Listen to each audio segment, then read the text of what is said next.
جی بسم اللہ الرحمن الرحیم. آج میں ایسی پرسنالٹی کے سامنے بیٹھا ہوں کہ جو کہ پاکستان کے ایک لیجنڈ جنہیں بولا جاتا ہے اور اندر باہر سے ٹروپ جو ہے نا وہ کلیئرٹی کے ساتھ بات کرتے ہیں. سیکنڈ بات یہ آج تک پاکستان کے اندر جو انہوں نے اپنا لوہا منایا ہے وہ بھی ایک ایمانداری کے ساتھ, سچائی کے ساتھ, اور ایک فلم انڈسٹری کے اوپر ان کا نام ہے.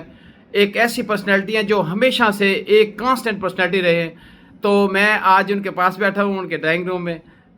نام ہے ان کا, بہت پیاری شخصیت ہے, نعمان اجاز صاحب. تو آج ان سے کچھ سنتے ہیں اور ایک سرسز جو میں ان کو دے رہا ہوں اور اسٹیٹ لائف کے بارے میں بھی کچھ انفارم کریں گے. جی سر. جی السلام علیکم, کیسے ہیں آپ؟ ٹھیک ٹھاک ہیں؟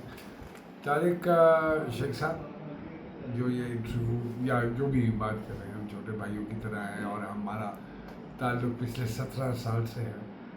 اور مجھے اچھا لگتا ہے کہ ایک صاف نیک نیت انسان کے ساتھ کوئی کسی بھی قسم کی انٹریکشن, اسپیشلی طارق صاحب کے حوالے سے اگر میں بات کروں تو 17 سالوں میں مجھے تو کسی بھی قسم کا کوئی ایشو یا کوئی پریشانی نہیں ہوئی.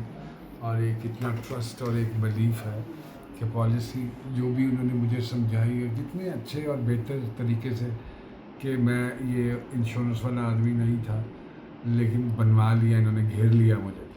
اور جب یہ گھیر لیتے ہیں تو پھر آپ سمجھتے ہیں نا, پھر انشورنس والے ہاتھ سے جانے نہیں دیتے.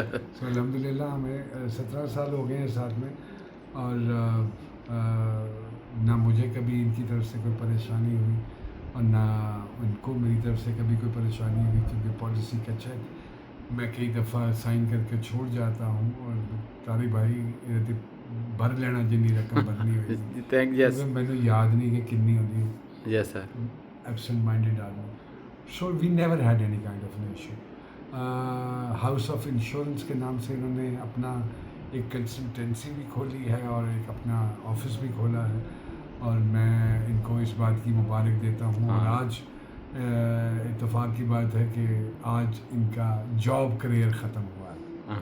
تو وہ بھی اتنا لمبا چوڑا آپ کا جاب کریئر, اور جس میں اتنی صحیح دنیا کے ساتھ آپ کی انٹریکشن رہی ہو اور تجربہ ہوا ہو, اور ایک نیک نیت آدمی کے ساتھ اتنا لمبا کسی کا ساتھ رہا ہو, تو یہ میں مبارک دیتا ہوں ان کو. اور اللہ تبارک و تعالیٰ سے دعا ہے کہ اللہ پاک ان کے اس نئے وینچر ہاؤس آف انشورنس میں ان کو کامیابیاں عطا فرمائے. اور میرے اور آپ جیسے لوگ جن کو سوجھ بوجھ نہیں ہے تھوڑی سی انشورنس کے حوالے سے, ان سے درخواست ہے کہ جیسے ہم کمیٹی ڈالتے ہیں نا جی, محلے دیاں عورتیں کمیٹیاں پاندیاں نے, یا دفتر کام کرنے والے کمیٹی پر, جس کو کمیٹی سمجھیں, میں یہ ذاتی طور پر سمجھتا ہوں. لیکن یہ سوچ کے یہ کمیٹی ڈالیں کہ یہ آپ کو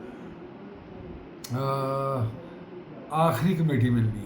زبردست. پہلی بات. دوسری بات یہ, ہم اس نٹی گریٹیز میں نہیں جاتے جو جس پہ لوگ ڈسکس کرتے ہیں. جیسے میرا اپنا ہی بھائی کہتا ہے کہ اسلامک پرسپیکٹو سے اگر دیکھا جائے تو انشورنس نہیں ہے. اسی باقی کہڑے کام سارے اسلام دی روح کے مطابق کرنے ہیں معذرت کے ساتھ, جہے اسی اے نہیں کریں گے تے یا اے کر لیں گے تے ساڈے تے پہاڑ ٹوٹ پے گا. انسان غلطی کا پتلا ہے, اور مقصد صرف یہ ہوتا ہے کہ آپ نے